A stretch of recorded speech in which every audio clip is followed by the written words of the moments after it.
un diario de un viajero que estuvo en Cartagena en 1903, que él vino a hacerle el mantenimiento al polvorín de Santa Cruz de Castillo Grande, en 1903. Él, digamos, en su diario, él cuenta que todas las mañanas ellos, digamos, los que estaban con él, se bañaban en la bahía interior, ahí al frente de Santa Cruz de Castillo Grande, en la punta de Castillo Grande. Y por la descripción, eso eran aguas cristalinas, pero no se bañaban, dice, no nos podemos bañar muy hondo, nos bañamos muy bajito porque esto está lleno de tiburones. Ahí la posibilidad de encontrar un tiburón en la bahía hoy en día son bastante mínimas porque se han intoxicado ya hace rato. De pronto culebras aparecen ahí en la bahía que vienen por el canal del dique en las Tarullas, pero tiburón y culebras de tierra. Bueno, entonces, la evidencia pues es contundente. Hay un estudio de AFIT que muestra que la cantidad de aguas residuales que llegan a la bahía pues ha aumentado enormemente. Hay un problema con el canal del dique, como sabemos. Bueno, aquí José Vicente Mollón es uno de los expertos en este tema. El canal del dique, en una época, yo era estudiante cuando se discutió eso, el canal del dique era un canal, primero que no entraba a la bahía de Cartagena, sino a la bahía de Bacoay. Entonces les parecía, digamos, que era muy lejos y entonces lo metieron a la bahía. Pero eso no fue el problema mayor. El problema mayor, y yo he contado esto porque siento un poquito como remordimiento de conciencia, aunque no creo que haya influido mucho. Cuando yo era estudiante, a mí me dijeron que hiciera la evaluación del proyecto de rectificación del canal del dique, que era, pues lo que le decían a uno es, eso tiene muchas curvas y entonces por las curvas tienen que desacelerar los convoyes que llevan combustible y eso aumenta, y eso se podía los costos, y entonces si eso se vuelve recto así, como he dicho, que uno ve como, digamos, como una carretera, entonces va a ser más barato el transporte. Entonces me dijeron, ¿por qué no hace una evaluación, digamos, como un ejercicio? Y yo hice la evaluación y no me dio rentable. Entonces me dijeron, no, pero mira a ver cómo puede hacer. Entonces yo moví algunos parámetros y me dio. Entonces me sentía como estudiante muy orgulloso de lo que había logrado, digamos, no tenía...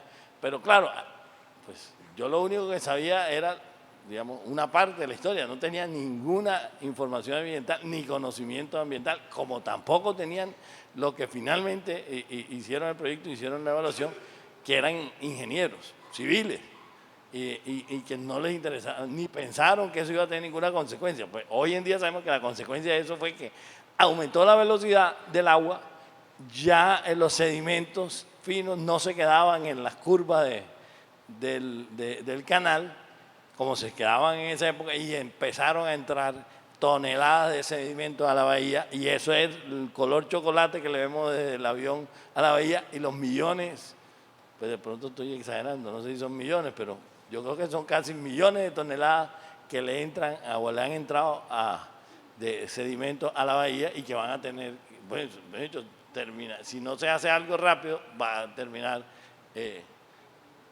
2 millones, ¿sí? ¿No? Es una cosa impresionante. Entonces, digamos, ese es el tipo de decisiones y eso no sirvió ni para mucho porque el transporte por el canal del dique se podía hacer por carretera, se podía hacer por aeroductos. Había alternativas socialmente menos costosas, mucho más rentables, digamos, si se tienen en cuenta todos los gastos.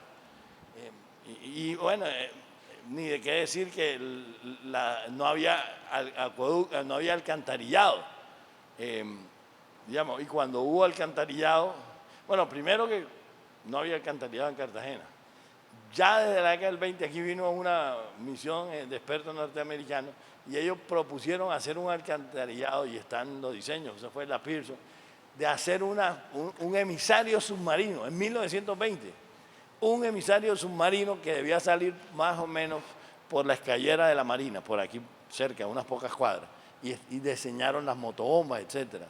Pero no hicieron eso, bueno, cuando yo estaba pequeño no había alcantarillado, lo que había era pozas sépticas en la casa y lo que hacían era una vez al año limpiaban, José Vicente se debe acordar de eso, limpiaban las pozas sépticas, empezaban a las 12 de la noche y terminaban a las 5 de la mañana, y botaban eso en la bahía. Bueno, Raimundo se acuerda de eso. Los que lo hacían le pagaban en parte en dinero y en parte en ron. Y entonces empezaban a tomar ron, y tomaban ron toda la noche, digamos. Pues entendible, porque era un trabajo que no debía ser nada agradable. Y entonces eso, pues, en una carretilla y unas latas, botaban eso a la bahía. Después, como eso no era tan bueno, hicieron un acueducto que era botarlos directamente a la bahía con un tubo. Y ese tubo salía, digamos, dos tubos. Uno que iba a Cuatro Bocas, no, ¿sí? Cuatro Calles, Cuatro Bocas en Barranquilla. Cuatro Calles y Siete Bocas, que es en Barranquilla, Cuatro Calles, y a la bahía interior una parte, y a la Ciénaga de la Virgen otra.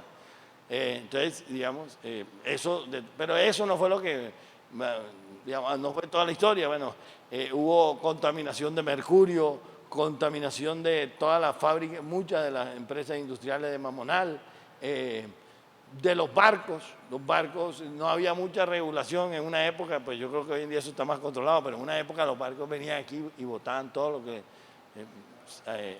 todo, mejor dicho, aceites, combustibles, etcétera.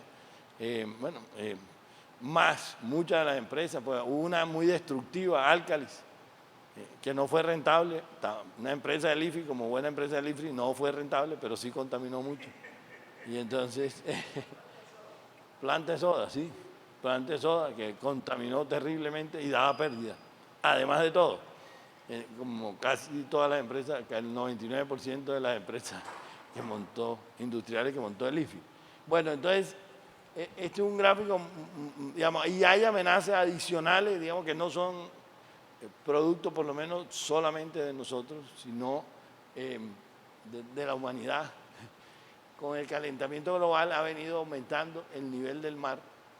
Y este gráfico es muy diciente. Este nos muestra entre más o menos 1950 y 1990 cómo ha venido aumentando en Cartagena el nivel del mar. Y ha aumentado significativamente, digamos. Si estamos aquí en 1950, esto es como más o menos 7 metros y ha subido hasta 7,20, o sea, más de 20 centímetros. Y esa es la tendencia, y claramente, pero lo impresionante de esto es que la tendencia es creciente. Digamos, ahí hay un problema, digamos, de riesgo ambiental grande y no se están haciendo las inversiones antes se están empeorando con algunas decisiones. Y hay una correlación entre la población que tiene riesgo de inundación por subida del mar y desbordamiento de los caños y el nivel de ingreso. Entonces, la gente que, digamos, percepción, por ejemplo, los ingresos bajos tienen percepción de inundación por lluvia de 41% comparado con 6,8% de las personas que tienen ingresos altos, y de inundación por desbordamiento de caños 12,4, 2,1. Bueno, y esto es lógico, porque bueno, sabemos que parte de la historia de Cartagena es que ha ido retirando de la cercanía del mar a la población más pobre. Como ustedes saben, aquí el barrio más pobre de Cartagena, cuando Cartagena era básicamente el centro amurallado y Getsemaní, Manga y Boca Grande, existían 3 barrios, Pekín, Boquetillo y Pueblo Nuevo, en lo que hoy es la avenida Santander. Esos barrios los sacaron de ahí en la década del 30 y los reubicaron hacia el interior, donde ya no era el mar el riesgo, sino lluvias y caños. Lo mismo pasó con Chambacú. Chambacú, digamos, fue reubicado, pues de la población, de la gente que estaba en lo que hoy es la avenida Santander, muchos lo llevaron al barrio Canapote.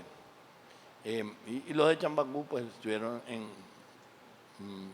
Blas de Lezo y otros barrios, hicieron reubicaciones. Entonces, pues, digamos, por eso es que aquí sale inundación por subida del mar, no es el riesgo principal, porque la que se ha quedado cerca del mar, que no era así históricamente. Bueno, Boca Grande había una población de pescadores, antes, digamos, hasta la década de 1920, cuando entra Landian, ahí lo sacan también. Entonces, digamos, ha habido un proceso de reubicación, por eso que la subida del mar no es... sigamos. Voy a terminar ya. Bueno, sigamos. Esto es lo mismo, digamos. Digamos, es que todos estos mapas coinciden. Miren, el riesgo de vulnerabilidad socioeconómica coincide con esto. Sigamos.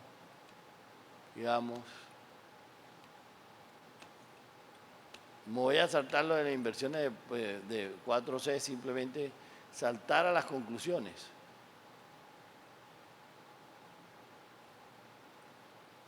Entonces,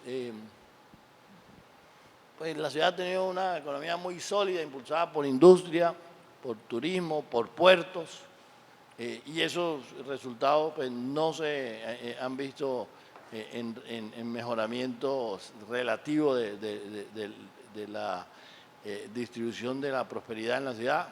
Los frutos de esa prosperidad no se han distribuido equitativamente en la población local. Sigamos. Está rezagada en materia de inclusión social, en educación, en ingresos.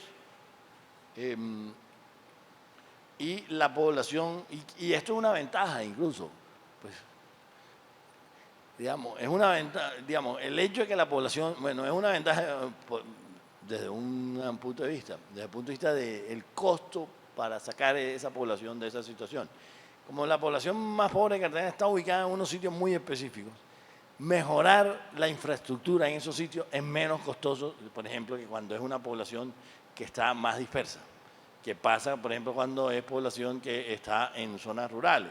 Por ejemplo, parte de la complicación en La Guajira para solucionar algunos problemas es la dispersión de la población. Están en la ranchería y de una ranchería a otra ranchería hay una distancia grande, hay pocas personas en cada ranchería y entonces las soluciones son costosas.